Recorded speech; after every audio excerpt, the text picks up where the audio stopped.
അതിനാ കുഞ്ഞാപ്പ് പോയിട്ടുണ്ട്. കൂടല്ലൂരത്തെ അമ്മായിയാണ് ഇറങ്ങാൻ തന്നെ ഞാൻ കൊണ്ടാൻ നിൽക്കുന്നുണ്ട്. ആ മാറ്റി വയ്ക്ക് നിന്നോ, എന്തേലും കാട്ടിക്ക് അവനെ കൊണ്ടാ ഞാൻ. കുഞ്ഞാപ്പ് ഒത്തിരി മാറ്റിയില്ലേ?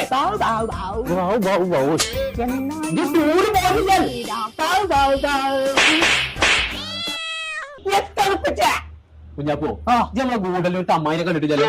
എന്നാ ഞമ്മളപ്പോ അമ്മായിയും പോയിട്ടുണ്ട് ടൂറ്. പാട്ടും പൂപ്പൊക്കെ കാണാണ്ട് പിന്നെ ഞാൻ വരാ. അതിന് കുഞ്ഞാപ്പോ നമ്മക്ക് ഒരു വഴിയുണ്ട്. നമ്മളെ കരുത്തെ കൈപ്പിടിക്കാട് കൊണ്ടോളാം. കണ്ടാൻ വേണ്ടി യൂട്യൂബ് കാണാൻ പറ്റില്ല, ബൈക്ക് കാണാൻ പറ്റില്ല, ടി വി ഒന്നുമില്ല. ബസ്സൈനാണ് മാറ്റിക്കാളു. ഇനിയിപ്പൊ എവിടുന്ന് ആയിക്കരും സ്റ്റീരിയോ. ഇപ്പാനെ കുട്ടിയില്ലാതെ ഉമ്മ ഇപ്പാനെ ടൂർ വിടൂല. അപ്പൊ ടി വി വെച്ചപ്പെട്ടി പോരൂലേ? കോട്ടക്കൽ പുത്തൂരുണ്ട് മോട്ടോർ ക്ലബ്ബ് ഇറങ്ങാണ്ട് ഒരു ആക്സറീസിന്റെ കട. അവിടുന്ന് ടി വി ആണ് ഫിറ്റാക്കിട്ട് നമ്മൾ പോകുള്ളൂ. നമുക്ക് അമ്മാരി ഒരുമിച്ചുണ്ടോ? ഇമ്മ വേണ്ട, അമ്മായി മാത്രം മതി. പണ്ട് കുട്ടി ശരിക്കും കൂടെ അമ്മായിനെ കണ്ടിട്ടില്ലല്ലോ.